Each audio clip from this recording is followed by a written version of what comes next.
आता एक महत्त्वाची बातमी आहे राज्यातील पावसासंदर्भातली। गेल्या काही दिवसांपासून राज्यात पावसाने चांगला जोर धरलेला असून अनेक भागात मुसळधार सरींची नोंद झाली आहे। मराठवाडा, विदर्भ, कोकण आणि पश्चिम महाराष्ट्रातील काही जिल्ह्यात सलग दुसऱ्या दिवशी दमदार पावसाची नोंद झालेली आहे। या पार्श्वभूमीवर 20 जुलै रोजीही राज्यात अनेक भागांमध्ये जोरदार पावसाचा इशारा हवामान विभागाने दिलेला आहे। त्यामुळे नागरिकांनी सावध राहण्याचं आवाहन करण्यात आलेलं आहे। दरम्यान या ठिकाणी तुम्ही पाहू शकता आता पंढरपूरमध्ये पावसाने चांगला जोर धरल्याचं पाहायला मिळत आहे। मुंबईसह उपनगरांमध्ये आकाश ढगांनी भरलेला आपल्याला पाहायला मिळतंय। हलक्या ते मध्यम पावसाची शक्यता वर्तवण्यात आली आहे। काही भागात विजांच्या गडगडाटासह पावसाचा अनुभव येण्याची शक्यता आहे।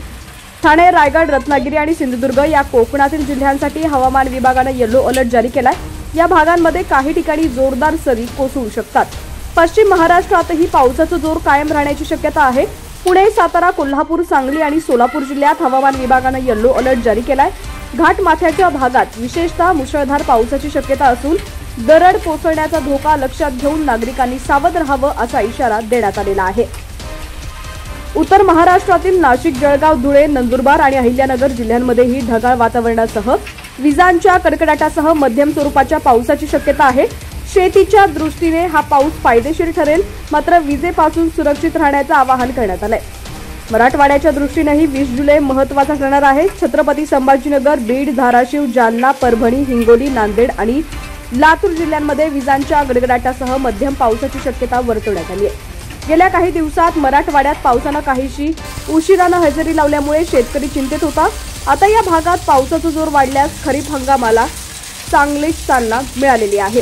विदर्भात मात्र हवामान अधिक अस्थिर राहण्याची शक्यता आहे। नागपूर, अमरावती, चंद्रपूर, अकोला, बुलढाणा, गोंदिया, भंडारा, वर्धा, यवतमाळ, गडचिरोली आणि वाशिम या सर्व 11 जिल्ह्यांसाठी येलो अलर्ट जारी करण्यात आलाय।